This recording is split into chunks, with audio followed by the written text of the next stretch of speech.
दोस्तों, आज की इस वीडियो में हम बात करने वाले हैं एक बंदरिया ने एक लड़की को क्यों पाला।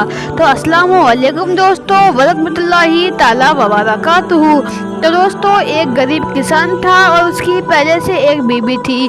उसने दूसरी शादी कर ली और जब उनके घर पर बेटी आने के बाद वो बेटी बहुत ही प्यारी और सुंदर, खूबसूरत और बहुत ही भोली थी।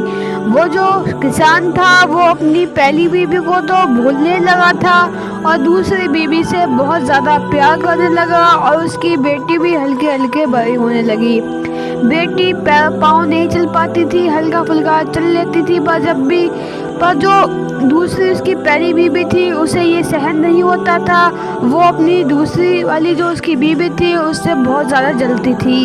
एक दिन किसान खेत पर था और दूसरी वाली बीवी कहीं काम से सौदा लेने गई हुई थी और जो पहली बीवी थी उसने देखा कि परी तो घर पर अकेली है। वो उस बच्ची को उठाती है और खेत से भी आगे जाकर ले जाती है, एक जंगल में जाती है और उसे वहीं पर छोड़ देती है।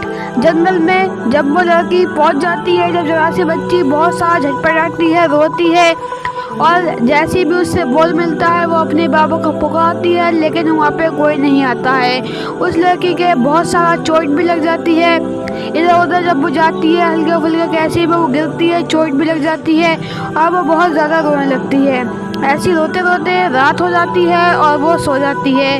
तभी फिर जब वो अपनी आँख खोलती है तो एक बंदरिया उसे लिए हुई बैठी होती है और उसके साथ उसके 2 बच्चे भी होते हैं। बंदरिया जहाँ रहती थी, बंदरिया एक अल्लाह वाले के पास बैठती थी। जंगल में उसकी एक झोपड़ी थी। अल्लाह वाला कहीं बाहर गया हुआ था और उसी बीच वो आने वाला भी था।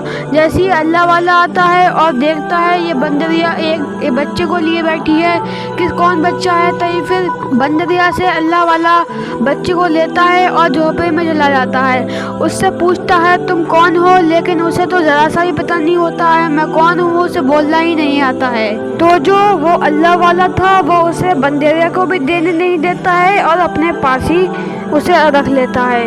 वो बेटी को बहुत ही प्यार से रखता है और उसे ही बाप का प्यार देता है।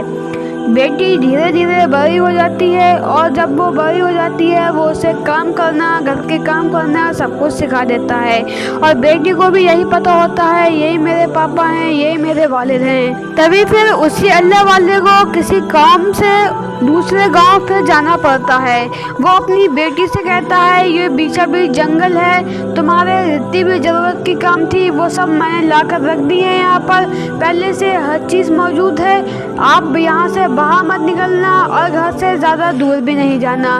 वो मान जाती है और वैसे ही घर में बैठ जाती है। वो खाना पकाती होती है, लेकिन जब तक बंदरिया के बच्चे आते हैं और उनसे गलती से उसमें पानी डल जाता है।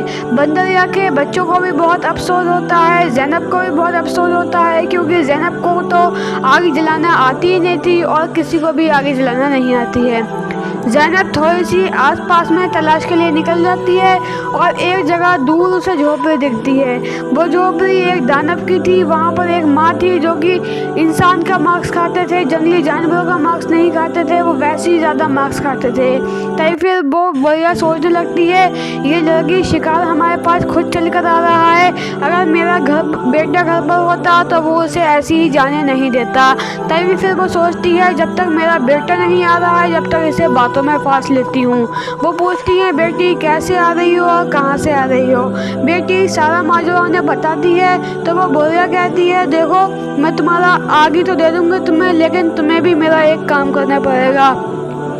बेटी पूछती है बताओ कैसा काम है तुम्हारा, तो वो कहती है मैं बूढ़ी हो चुकी हूँ, मेरा खाना बना दे। और वो बूढ़ी मम्मा इसी इंतज़ार में होती हैं कि मेरा बेटा आ जाए और इसे हम कब बनाकर खा जाएं। तभी फिर वो उससे काम करवाती हैं और उनका खाना भी बन जाता है, लेकिन बेटा अभी तक नहीं आता। तभी फिर माँ उसे दूसरे काम में फंसती है, कहती है मेरे घर की सफाई कर दो। वो सफाई भी कर देती है, लेकिन बेटा जब भी नहीं आता। अम्मा कहती हैं अब घर का सारा काम हो गया बहुत सही, पर तुम्हें मेरा एक काम करना है, जहाँ तुम जा रही हो मैं तुम्हें रोटी दे रही हूँ और इसी को तो तुम्हें जाती रहो और उसी को फेंकती रहना। बेटी मान जाती है, आग लेकर अपने घर पर चली जाती है।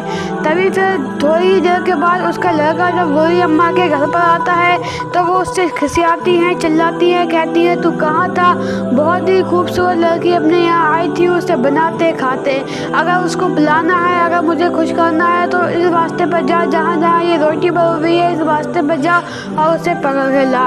वो उनका जो लड़का था दानव था, वो भी उस रास्ते पर निकल जाता है। जब वो उस घर पर पहुँच जाता है, जंगलों के बीचों बीच वो इधर उधर देखता है पर उसे कहीं पर भी कुछ नहीं दिखता है और बराबर में एक झोपड़ी दिखती है। जब वो झोपड़ी का दरवाज़ा खोलता है वो खुलता ही नहीं है, क्योंकि ज़ैनब तो पहले ही खाना खाकर सो चुकी होती है, बंदरिया भी सो गई होती है।